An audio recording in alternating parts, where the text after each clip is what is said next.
வணக்கம். சிவபெருமானின் கைலாயமலைக்கு இணையாக போற்றப்படும் திருவிடைமருதூர் சிவாலய தரிசனத்தோடு அதனை சுற்றி சுமார் 20 கிலோமீட்டர் சுற்றளவிற்குள் அமைந்துள்ள 5 தேவார பாடல் பெற்ற அற்புதமான சிவாலயங்களை தாங்க இந்த காணொளியில் நாம் தரிசனம் காணப் போகின்றோம்.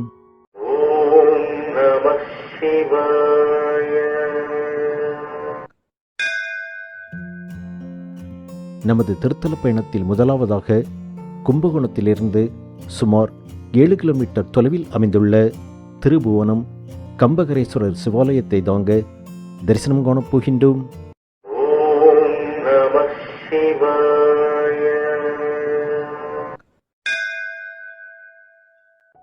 சோழ மன்னர்களால் திருப்பணி செய்யப்பட்டுள்ள இத்தலத்தின் விமானம் தஞ்சை பெரிய கோவிலை போன்று அமைந்துள்ளது சிறப்பு. இத்தலத்தில் தனி சன்னதியில் 7 அடி உயர சிலாரூப திருமேனியாக சரபேஸ்வரர் பக்தர்களுக்கு அருள்பாலிக்கின்றார். தற்பொழுது இத்தலம் சரபேஸ்வரர் திருக்கோவில் என்றே இப்பகுதி மக்களால் அழைக்கப்படுகிறது.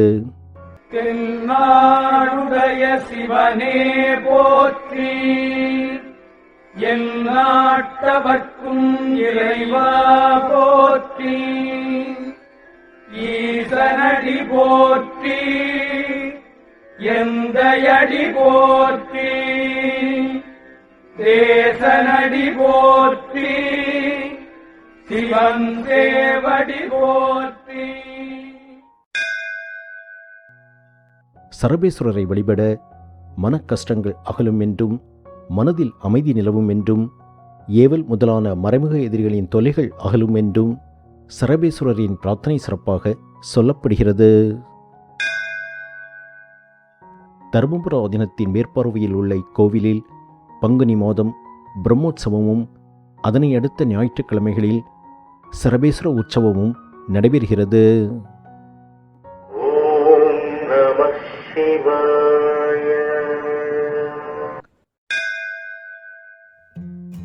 திருபுவனம் திருத்தலத்தை தரிசனம் கண்ட நாம் அடுத்ததாக இத்தலத்தில் இருந்து சுமார் 3.5 கிலோமீட்டர் தொலைவில் அமைந்துள்ள அப்பர், சம்பந்தர் மற்றும் சுந்தரரால் தேவார பாடல் பெற்ற திருவிடைமருதூர் மகாலிங்கேஸ்வரர் திருக்கோவிலை தாங்க தரிசனம் காணப் போகின்றோம்.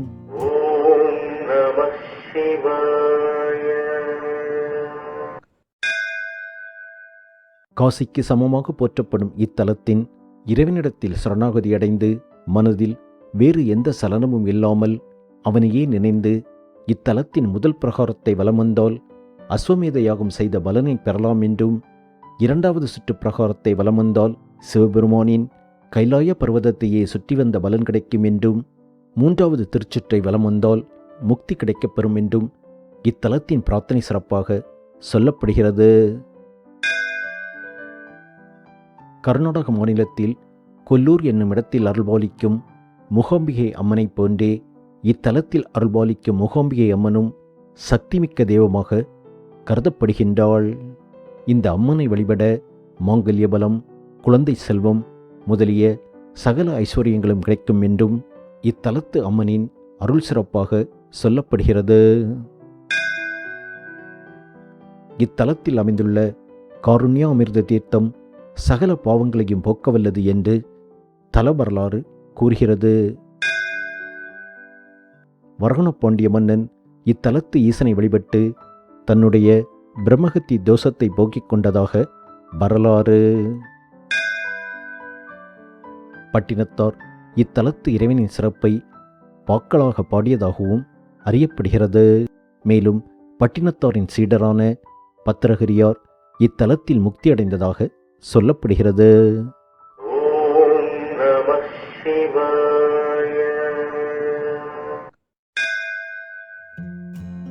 திருவிடைமருதூர் மகாலிங்கேஸ்வரர் கோவிலை தரிசனம் கண்ட நாம் அடுத்ததாக இத்தலத்திலிருந்து சுமார் 5.5 கிலோமீட்டர் தொலைவில் அமைந்துள்ள திருமங்கலக்குடி பிராணநாதேஸ்வரர் திருக்கோவிலை தாங்க தரிசனம் காணப் போகின்றோம்.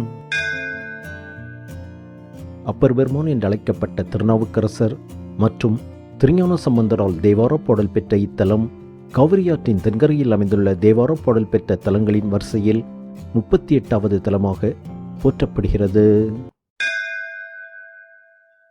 பஞ்சமங்கல சேத்திரம் என்றழைக்கப்படும் இத்தலம் ஒருவரின் வாழ்விற்கு தேவையான சகல மங்களங்களையும் தந்தருளும் சேத்திரமாக போற்றப்படுகிறது.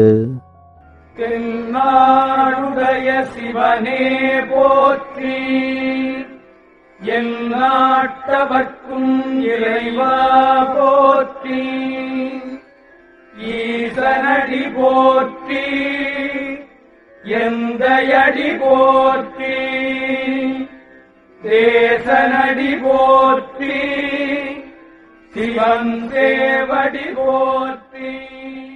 இத்தலம் அமைந்துள்ள ஊரின் பெயர் மங்களக்குடி. இத்தலத்தில் அருள்பாலிக்கும் அம்மனின் திருநாமம் மங்களாம்பிகை. இத்திருக்கோவிலின் விமானம் மங்கள விமானம், தீர்த்தம் மங்கள தீர்த்தம் மற்றும் இத்தலத்தில் அருள்பாலிக்கும் விநாயகரின் திருநாமம் மங்கள விநாயகர். இப்படி மங்களமே உருவாக அமைந்திருப்பதால் இத்தலம் மங்களங்களை அருளும் சைத்திரமாக போற்றப்படுகிறது. இத்தலத்தில் அருள்பாலிக்கும் அம்மனின் வலதுகரத்தில் தாலிக்கயிறு அணிவிக்கப்படுகிறது. நல்ல மனவாழ்க்கை அமையவும் இல்வாழ்க்கை இன்பமாக அமையவும் இத்தலத்தில் பிரார்த்தனை செய்யும் பெண்களுக்கு அந்த தாலிக்கயிறு பிரசாதமாக வழங்கப்படுகிறது. இத்தலத்தில் மரகத லிங்கமும் காணப்படுகிறது.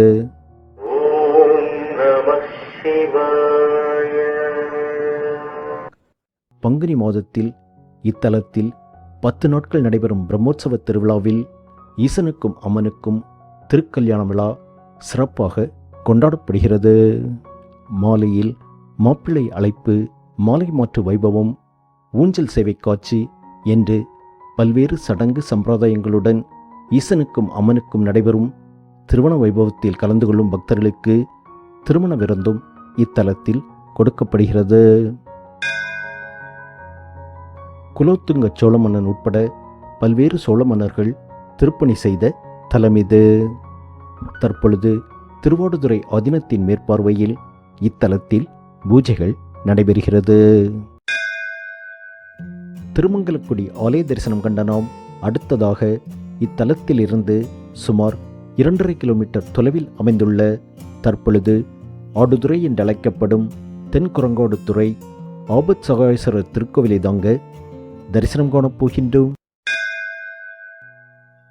திருஞான சம்பந்தர் மற்றும் திருநாவுக்கரசரால் பாடல் பெற்ற இத்தலம் காவிரியாற்றின் தென்கரையில் அமைந்துள்ள தேவார பாடல் பெற்ற தலங்களின் வரிசையில் 31வது தலமாக போற்றப்படுகிறது.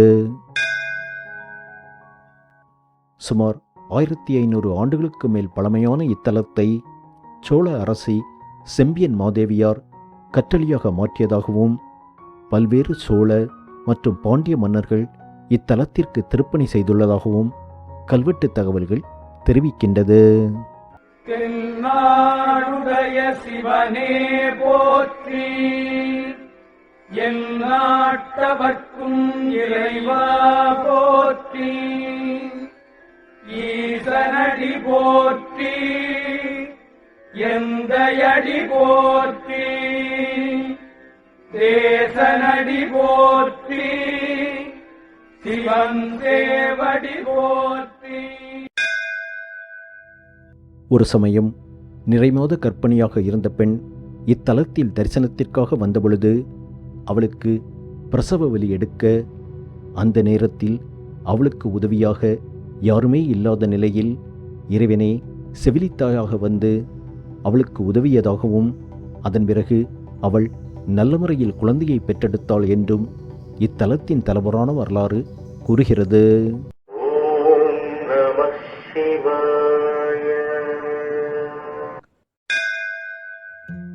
தென்குரங்கோடுதுறை ஆலய தரிசனம் கண்ட நாம் அடுத்ததாக இத்தலத்தில் இருந்து சுமார் 4.5 கிலோமீட்டர் தொலைவில் அமைந்துள்ள திரு நீலக்குடி நீலகண்டேஸ்வரர் திருக்கோவிலை தாங்க தரிசனம் காணப் போகின்றோம்.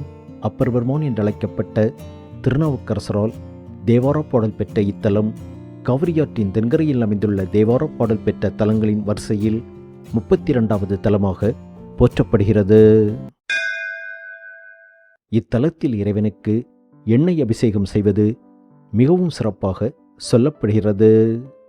அதாவது எவ்வளவு எண்ணெய் அபிஷேகம் செய்தாலும் அந்த எண்ணெய் முழுவதும் சிவலிங்க திருமேனியின் உள்ளே உறிஞ்சப்படுவதாகவும் மறுநாள் அந்த எண்ணெய் அபிஷேகம் செய்த சுவடே தெரியாத வகையில் சிவலிங்க திருமேனி காட்சியளிப்பதாகவும் சொல்லப்படுகிறது. தென்னாடுடைய சிவனே போற்றி, எந்நாட்டவர்க்கும் இறைவா போற்றி. மார்க்கண்டேயர் இத்தலத்து ஈசனை வழிபட்டு யோக மார்க்கத்தில் உச்சநிலையை அடைந்ததாகவும் சிரஞ்சீவி தன்மையை பெற்றதாகவும் இத்தலத்தின் தலபுராணம் கூறுகிறது. இத்தலத்தில் சித்திரை மாதம் நடக்கும் திருவிழாவில் சுவாமியை பல்லக்கில் வைத்து இத்தலத்தை சுற்றி அமைந்துள்ள 7 ஊர்களுக்கு ஊர்வலமாக எடுத்து செல்லும் வைபவம் நடைபெறுகிறது. மார்க்கண்டேயரால் ஆரம்பிக்கப்பட்டதாக சொல்லப்படும் இந்த வைபவத்தில் அவரை சிறப்பிக்கும் வகையில் உற்சவமூர்த்தியாக மார்க்கண்டேயர் சிலையும் அந்த ஊர்வலத்தில் எடுத்து செல்லப்படுகிறது. ஆயுள் பலம் அதிகரிக்கவும் மன அமைதிக்காகவும் குடும்பத்தில் ஒற்றுமை நிலவவும் இத்தலத்தை வழிபடுவது சிறப்பாக சொல்லப்படுகிறது. திருநீலக்குடி நீலகண்டேஸ்வரர் திருக்கோவிலை தரிசனம் கண்ட நாம் அடுத்ததாக இத்தலத்திலிருந்து சுமார் 7 கிலோமீட்டர் தொலைவில் அமைந்துள்ள திரு நாகேஸ்வரம் நாகநாத சுவாமி திருக்கோவிலை தாங்க தரிசனம் காணப் போகின்றோம். அப்பர், சம்பந்தர் மற்றும் சுந்தரரால் தேவார பாடல் பெற்ற இத்தலம் தற்பொழுது ராகுதோஷ பரிகார தலமாக புகழ்பெற்று விளங்குகிறது. இத்தலத்தின் பிரகாரத்தில் தனி சன்னதியில் அருள்பாலிக்கும் ராகு பகவானுக்கு பாலபிஷேகம் செய்யும் பொழுது பால் நீல நிறமாக தோற்றமளிப்பதாக சொல்லப்படுகிறது. தென்னாடுடைய சிவனே போற்றி, எந்நாட்டவர்க்கும் இறைவா போற்றி. ஈசனடி போற்றி, எந்தையடி போற்றி. திருமணத் தடைகளால் பாதிக்கப்பட்டுள்ளோர் இத்தலத்திற்கு வந்து ராகு பூஜை செய்தால் அவர்களின் தோஷம் நிவர்த்தி பெறும் என்றும் திருமணத் தடைகள் விலகி அவர்களுக்கு திருமணம் நல்லவிதமாக நடக்கும் என்றும் இத்தலத்தின் பிரார்த்தனை சிறப்பாக சொல்லப்படுகிறது. சைவ சமயத்தை போற்றி வளர்த்த சிறந்த சிவபக்தர்களான 63 நாயன்மார்களின் வரலாற்றை பெரிய புராணமாக நமக்கு தொகுத்தளித்த சேக்கிழார் பிரான் இத்தலத்தின் மீது கொண்ட அபரீதமான பக்தி காரணமாக இத்தலத்திற்கு பல திருப்பணிகளை செய்வித்தார். அது மட்டுமல்லாது தனது சொந்த ஊரான சென்னைக்கு அருகே உள்ள குன்றத்தூரில் ஒரு சிவாலயம் அமைத்து அதற்கும் திருநாகேஸ்வரம் என்றே பெயரிட்டார். அவ்வாலயம் இப்பொழுது குன்றத்தூர் அருகே வட திருநாகேஸ்வரம் என்ற பெயரில் ராகுதோஷ பரிகார தலமாக சிறப்புற்று விளங்குகிறது.